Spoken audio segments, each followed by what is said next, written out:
Unacademy. Let's crack it. नमस्कार, जय हिंद, जय भारतवर्ष, जय जम्बू द्वीप, जय आर्यावर्त, हेल इंडिया। क्या बोला जाए, आखिर ये दुविधा बहुत बनी हुई है। खैर, संविधान को अगर देखा जाए तो आर्टिकल 1 ने साफ कर दिया है, इंडिया दैट इज भारत, मतलब दोनों ही नाम को यूज कर लिया, तो संवैधानिक तो हम लोग क्लियर हो चुके हैं। पर विवाद अभी भी उठ रहा है कि आखिर इंडिया को क्या भारत यूज किया जा सकता है, या किसी को इन्विटेशन भेजा जा रहा है तो हम इंडिया ही लिखे या भारत लिखे, ये नाम उठ रहा है काफी। कुछ लोग का तो ये भी कहना है कि इंडिया जो नाम है वो कॉलोनियल लेगेसी है, और भारत जो नाम है वो कहीं और से आ रहा है। खैर, आपको हम कुछ अटकलें क्लियर कर देते हैं, आइए 2 मिनट दीजिएगा, समझने की कोशिश करते हैं।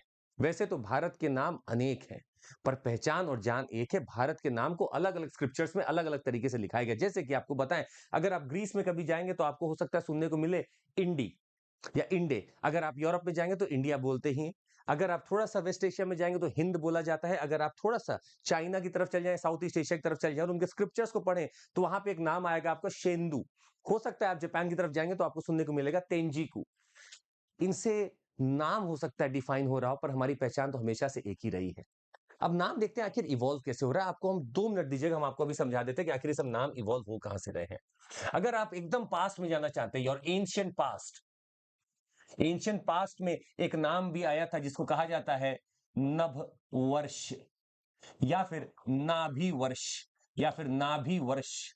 ये भी एक नाम रहा है। ये जैन स्क्रिप्चर में निकल के आता है कि भारतवर्ष के पहले जो नाम रहा है वो नाभि वर्ष रहा है। इसके बाद का अगर आप एक नाम देखेंगे तो कहा जाता है जम्बू द्वीप। जम्बू द्वीप।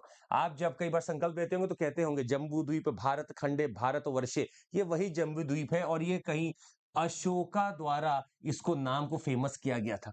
इसके बाद आप जब बढ़ेंगे तो एक और नाम निकल के आता है। अब आता है भारत या फिर भारतवर्ष। भारत या भारतवर्ष। अब ये नाम कब आ रहा है समझिएगा। भारत और भारतवर्ष उस समय आ रहा है जब वाकई में वहां महाभारत का एक पूरा सिनेरियो बना हुआ है। भारत किंग थे और उनकी पूरी ट्राइब को, उनके लोगों को भारत के नाम से ही जाना जाता था। ये वो भी समय है जब पूरा भारतवर्ष कहा जाता था। तो ये आपका अब नाम डिफाइन हो रहा है महाभारत के समय, मतलब आर्यंस के ठीक पहले। अब जैसे जैसे आगे आप पढ़ेंगे आर्यंस आएंगे, अब नाम हो जाएगा आर्यव्रत। अब नाम हो जाएगा आर्यव्रत या आर्याव्रत, ये नाम हो जाएगा। पर अब देखिए बाहर के लोग कैसे पहचानेंगे आपको, भाई बाहर से भी तो कॉन्क्वेस्ट हो रहे हैं, तो एक तरफ से आपके पहुंचते हैं, हो सकता है ये लोग जिनका नाम है पर्शियंस। पर्शियंस पहुंचे बाहर से। इनको देखिए एक नदी जिसका नाम था हमारे हिसाब से सिंधु, इन्होंने इस नदी को बना दिया इंदु, और धीरे धीरे इसी नदी को ये बोलने लगे हिंदू।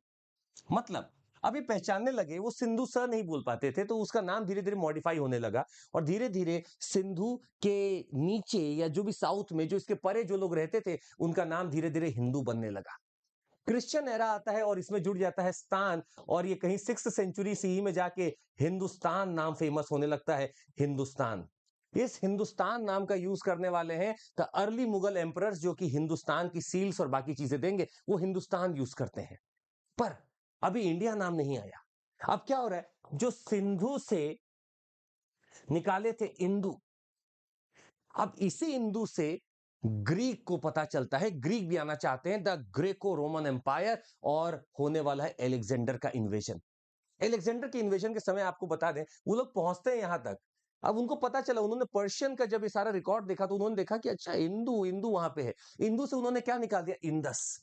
उन्होंने निकाल दिया इंदस, और इंदस से उन्होंने निकाला the people below that river और south of that river is living in a country और रीजन कॉल्ड एज इंडिया। तो ये आपका जो ग्रीक का इन्वेजन होने वाला है उससे नाम इंडिया निकल के आता है, ना कि ये कॉलोनियल पास्ट में ऐसा हो रहा है जो आपको नाम दिया गया है। हालांकि इंडिया का नाम निकल के आता है, और अगर आप 9th सेंचुरी इंग्लिश को पढ़ेंगे कभी भी, 9th सेंचुरी इंग्लिश को पढ़िएगा तो ओल्ड इंग्लिश है, लैटिन में पढ़िएगा कभी, आपको इंडिया वर्ड दिखेगा लिखा हुआ। और 18th सेंचुरी ऑनवर्ड जब ब्रिटिश इंडिया आने वाला है, तो ब्रिटिश इंडिया में जानबूझकर वो इंडिया का नाम इतनी बार यूज करेंगे, मैप में India, British India, Indian territories बार बार यूज करने लगेंगे कि लोगों को लगेगा कि नाम इंडिया ही है। और भारत हमारे संविधान में यूज किया गया। कॉन्स्टिट्यूएंट असेंबली की जब बातें हो रही थी तो लोगों ने कहा कि हम सिर्फ भारतवर्ष एक्सेप्ट करेंगे। कुछ लोगों ने कहा कि आप ये लिखिए Bharat, that is also called as India in the English language. पर इन सबको हटाते हुए साफ साफ लिखा गया India that is Bharat is union of states. मतलब दोनों ही नाम का वही तवज्जो है। और खैर नाम तो बहुत सारे हो सकते हैं, पहचान हमारी एक है। तो भले जम्बू द्वीप हो, आर्यावर्त हो, नभी वर्ष हो सकता है भारत, भारतवर्ष, भारत खंड हो, या कोई भी ऐसा नाम हो, इन सब का ओरिजिन जो भी हो, पर आइडियोलॉजी एक ही रही है। सब कहीं ना कहीं से इंदस से निकल के आए हैं। बस पहले के जो थे, जैसे जम्बू द्वीप कहा जाता था, तो कहा जाता था जम्बू के पेड़ होते हैं, बड़े बड़े बड़े उसमें फ्रूट्स होते थे, जिनकी, अगर जम्बू मतलब आप जामुन समझ सकते हैं, या फिर the blackberries, the Indian blackberry समझ सकते हैं, और उसके बड़े बड़े फ्रूट्स हुआ करते थे, उसके नाम पे जम्बू द्वीप पड़ गया। आर्याव्रत मतलब नाम हो गया आर्यंस का। तो ये कहानी रही है अपने नेम की। और आप नीचे कमेंट करके हमें ये बताइएगा जल्दी से कि अगर आर्टिकल 1 को अमेंड करना है तो कौन सा संवैधानिक अमेंडमेंट होगा, which constitutional amendment it will be, मतलब किस प्रकार से होगा, नीचे कमेंट करके जरूर बताइएगा। आज के लिए बस इतना ही, मिलते रहेंगे आपसे। Thank you so much, take care, जय हिंद। An academy. Let's crack it.